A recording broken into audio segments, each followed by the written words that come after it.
parce que là, je n'en veux plus. On y va ensemble du coup pour notre jour 185, et nous lisons un roi des chapitres 9 à 11. Et il est très tard dans la nuit et j'ai qu'une envie, c'est dormir, donc allons-y. Gloire à Dieu. Nous fait l'apparition de Dieu à Salomon. Lorsque Salomon...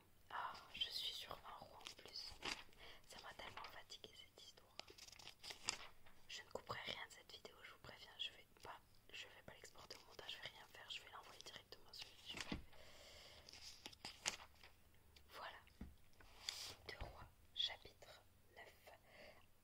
Accession de Jéhu au trône d'Israël. Le prophète Élisée appela l'un des membres de la communauté des prophètes et lui dit: Noue ta ceinture, prends avec toi cette fiole d'huile et va à Ramoth en Galaad. Une fois arrivé là-bas, va voir Jéhu, le fils de Josaphat, et le petit-fils de Nimshi. Tu le feras se lever au milieu de ses frères et tu le conduiras dans une chambre retirée. Tu prendras la fiole d'huile, tu la verseras sur la tête et tu affirmeras: Voici ce que dit l'Éternel. Je te consacre par onction comme roi d'Israël, puis tu ouvriras la porte et tu t'enfuiras sans attendre. Le jeune prophète partit pour Ramoth en Galaad. Quand il arriva là-bas, il trouva les chefs de l'armée en train de siéger. Il dit: Chef, j'ai un mot à te dire. Jéhu demanda: Auquel de nous tous? Il répondit: À toi, chef. Jéhu se leva et alla à l'intérieur de la maison. Le jeune homme versa alors l'huile sur la tête en lui affirmant: Voici ce que dit l'Éternel, le Dieu d'Israël. Je te consacre par onction comme roi d'Israël, du peuple de l'Éternel. Tu frapperas la famille de ton seigneur Achab, et je vengerai sur Jézabel l'assassinat de mes serviteurs les prophètes et celui de tous les serviteurs de l'Éternel. Toute la famille d'Achab va disparaître. Je vais exterminer tout homme qui appartient à Achab, qu'il soit esclave ou libre en Israël. Je vais rendre la famille d'Achab pareille à celle de Jéroboam, fils de Nébat, et à celle de Baïcha, fils d'Achija. Les chiens mangeront Jézabel dans le camp de Jisraël et il n'y aura personne pour l'enterrer. Puis le jeune homme ouvrit la porte et s'enfuit. Alors Jéhu sortit pour rejoindre les serviteurs de son seigneur. On lui dit: Est-ce que tout va bien? Pourquoi ce fou est-il venu vers toi? Jéhu leur répondit: Vous connaissez bien l'homme et ce qu'il peut dire. Mais ils répliquèrent: C'est faux, raconte-nous donc ce qui s'est passé. Il répondit: Il m'a parlé de telle et telle manière en affirmant: Voici ce que dit l'Éternel, je te consacre par onction comme roi d'Israël. Chacun prit immédiatement ses habits et les mit sous Jéhu en haut des marches. Ils sonnèrent de la trompette et dirent: C'est Jéhu qui est roi.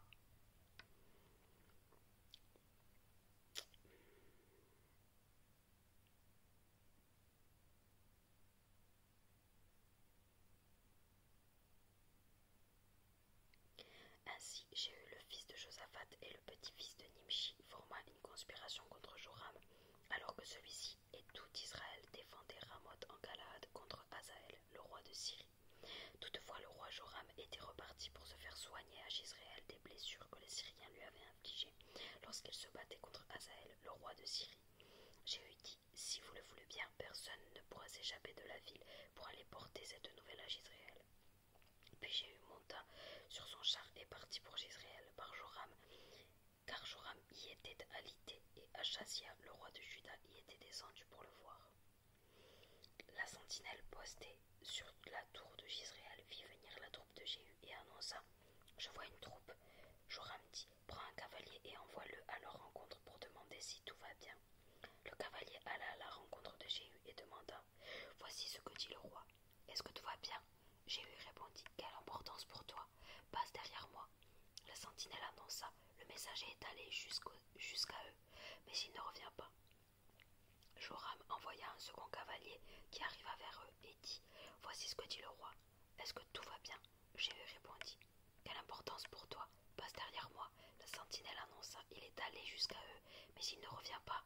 Et la manière de conduire est comme celle de Jéhu, le petit-fils de Nimshi. C'est celle d'un fou. Alors Joram dit: Qu'on attelle mon char. Et on attela son char. Joram, le roi d'Israël, et Achazia, le roi de Juda, sortirent chacun dans son char pour aller à la rencontre de Jéhu. Et ils le rejoignirent dans le champ de Naboth de Jisraël. Dès que Joram vit Jéhu, il demanda: Est-ce que tout va bien, Jéhu? Jéhu répondit: Comment tout tout irait bien alors que l'on assiste aux prostitutions de ta mère Jézabel et à ses nombreux sortilèges. Joram fit demi-tour et s'enfuit en disant à Achazia: C'est une trahison, Achazia. Mais Jéhu prit son arc et frappa Joram entre les épaules. La flèche ressortit après avoir traversé son cœur, et Joram s'affaissa dans son char. Jéhu dit à son officier Bidkar: Prends-le et jette-le dans le champ de Naboth de Jizréel. Rappelle-toi, lorsque toi et moi nous faisions tous les deux partie de l'escorte à cheval de son père Achab, l'Éternel a prononcé contre lui cet oracle: J'ai vu hier l'assassinat de Naboth et celui de ses fils, dit l'Éternel, et je te rendrai la pareille dans le champ même, dit l'Éternel. Prends-le donc et jette-le dans le champ conformément à la parole de l'Éternel. À cette vue, Achazia, le roi de Juda, s'enfuit par le chemin de Beth-Hagan. Jéhu le poursuivit et ordonna, lui aussi, frappez-le sur son char. Et on le frappa à la montée de Gur, près de Gibléam. Il se réfugia à Megiddo, et il y mourut. Ses serviteurs le transportèrent sur un char à Jérusalem et l'enterrèrent dans son tombeau aux côtés de ses ancêtres dans la ville de David.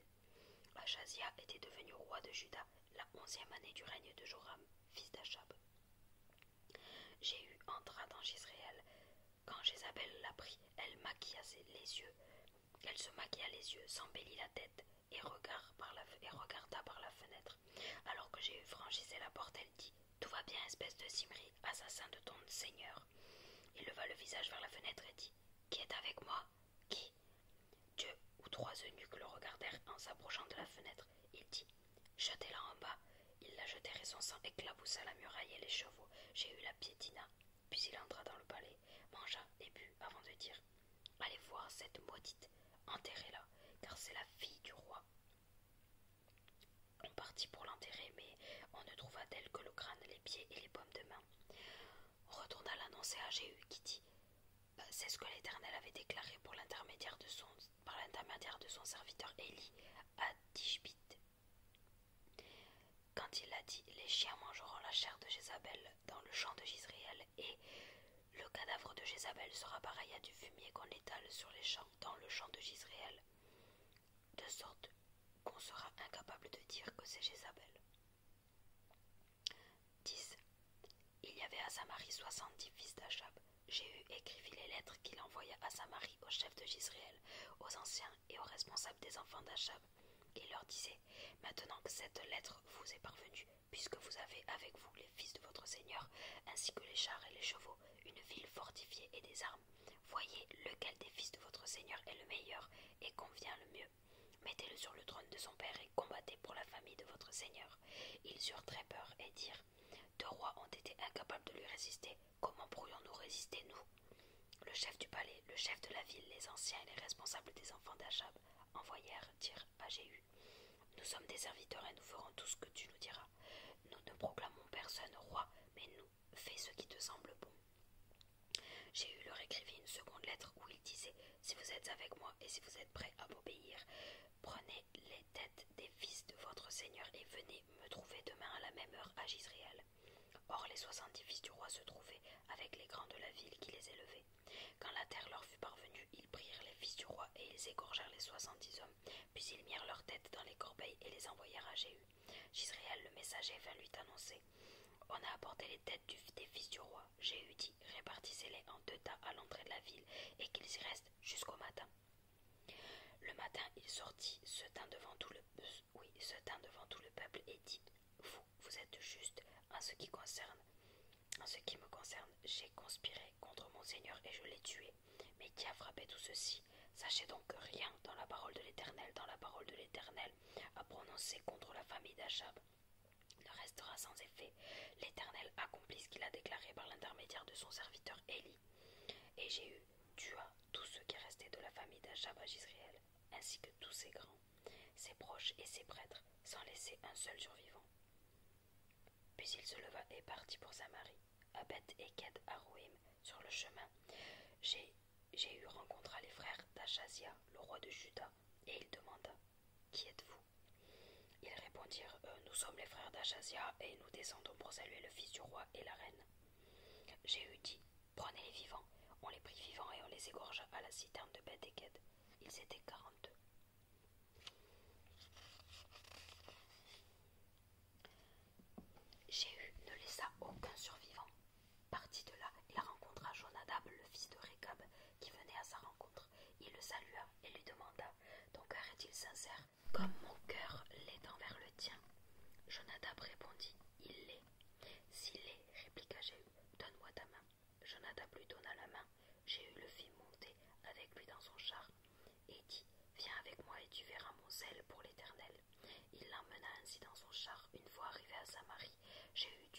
survivants de la famille d'Achab à Samarie. Il les détruisit entièrement, conformément à la parole que l'Éternel avait dite à Élie. Politique religieuse de Jéhu.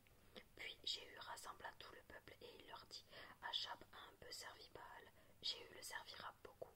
Maintenant convoquez vers moi tous les prophètes de Baal, tous les serviteurs et tous les prêtres, sans qu'il en manque un seul, car je veux offrir un grand sacrifice à Baal. Si quelqu'un manque, il ne survivra pas.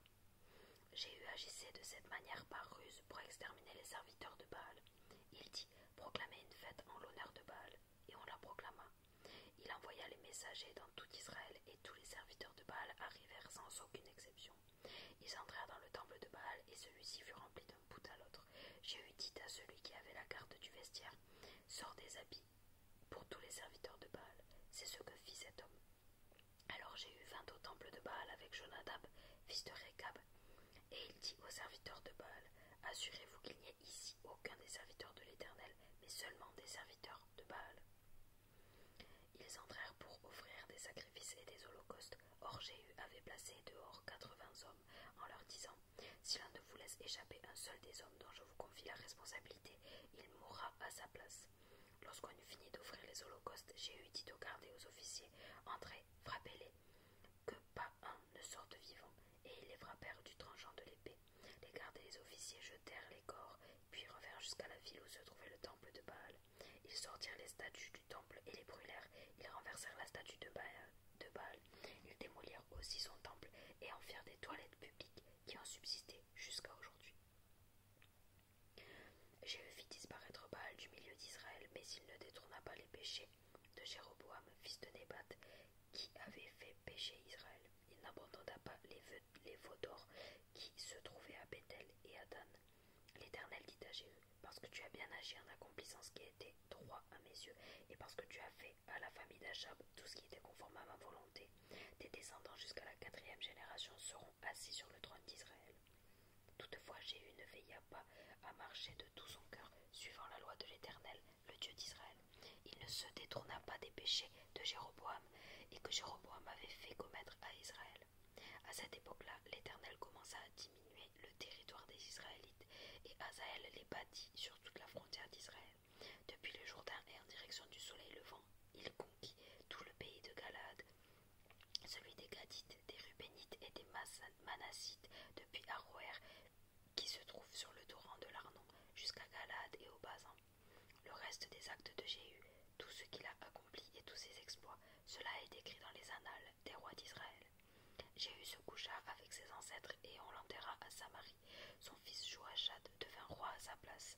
Jéhu avait régné 28 ans sur Israël à Samarie. Règne d'Athalie sur Juda. 11. Quand Athalie, la mère d'Achazia, vit que son fils était mort, elle se leva et fit disparaître toute la descendance royale.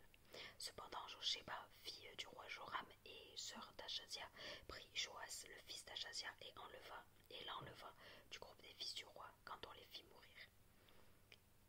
Elle se mit avec sa nourrice dans une chambre à coucher du temple. C'est ainsi qu'on le cacha à Athalie, et il ne fut pas mis à mort. Il resta 6 ans caché avec Josheba dans la maison de l'Éternel, tandis qu'Athalie régnait sur le pays. Accession de Joas au trône de Juda. Au bout de 7 ans, Jéhojada envoya chercher les chefs de centaines de Kérétiens et des gardes, et il les fit venir vers lui dans la maison de l'Éternel. Il fit alliance avec eux, leur fit prêter serment dans la maison de l'Éternel et leur montra le fils du roi. Puis il leur donna les ordres suivants: voici ce que vous ferez parmi ceux d'entre vous qui prennent leur service le jour du sabbat. Un tiers devra monter la garde au pays royal, un tiers à la porte de Sur et un tiers à la porte située derrière les gardes. Vous garderez le temple de manière à en contrôler l'accès.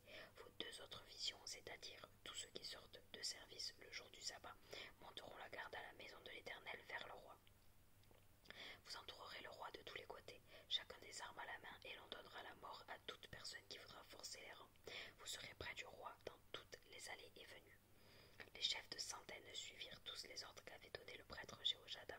Ils prirent chacun leurs hommes, aussi bien ceux qui entraient en service de ceux qui sortaient de service, et tout le jour du sabbat. Et ils se rendirent vers le prêtre Jéhojada. Le prêtre remit aux chefs de centaines de lances et de boucliers qui venaient du roi David, chacun les armes à la main, les gardes entourèrent le roi en se plaçant en demi-cercle devant l'autel et le temple, depuis le côté droit jusqu'au côté gauche du bâtiment. Le prêtre fit avancer le fils du roi, mit sur lui la couronne et lui donna le témoignage. Ils le proclamèrent roi, le consacrèrent par onction et dirent en tapant des mains: Vive le roi! Athalie entendit le bruit que faisaient les gardes et le peuple, et elle vint vers le peuple à la maison de l'Éternel. Elle regarda et vit le roi qui se tenait sur l'estrade conformément à la coutume. Les chefs et les joueurs de trompettes se tenaient près de lui. Tout le peuple du pays était dans la joie et l'on sonnait de la trompette. Athalie déchira ses habits et cria: C'est une conspiration! C'est une conspiration! Alors le prêtre Jéhojada donna cet ordre au chef de centaines qui était à la tête de l'armée: Faites-le sortir des rangs et tuer par l'épée toute personne qui la suivra. En effet, le prêtre avait interdit qu'elle soit mise à mort dans la maison de l'Éternel. On l'entraîna de force et elle arriva au palais royal par l'entrée des chevaux. C'est là qu'elle fut mise à mort. Jéhoshada conclut entre l'Éternel, le roi et le peuple une alliance par laquelle il devait être le peuple d'Israël, de l'Éternel. Il était aussi une alliance entre le roi et le peuple. Tout le peuple du pays se rua vers le temple de Baal. Ils le démolirent, brisèrent entièrement ses autels et ses statues, et ils tuèrent Matan, le prêtre de Baal, devant les autels. Le prêtre de Jéhojada établit des surveillants chargés de la maison de l'Éternel. Il prit les chefs de centaines, les Kérétiens et les gardes, ainsi que tout le peuple du pays, et ils firent descendre le roi de la maison de l'Éternel. Ils entrèrent dans le pays royal par la porte des gardes, et Joas s'assit sur le trône royal. Tout le peuple du pays se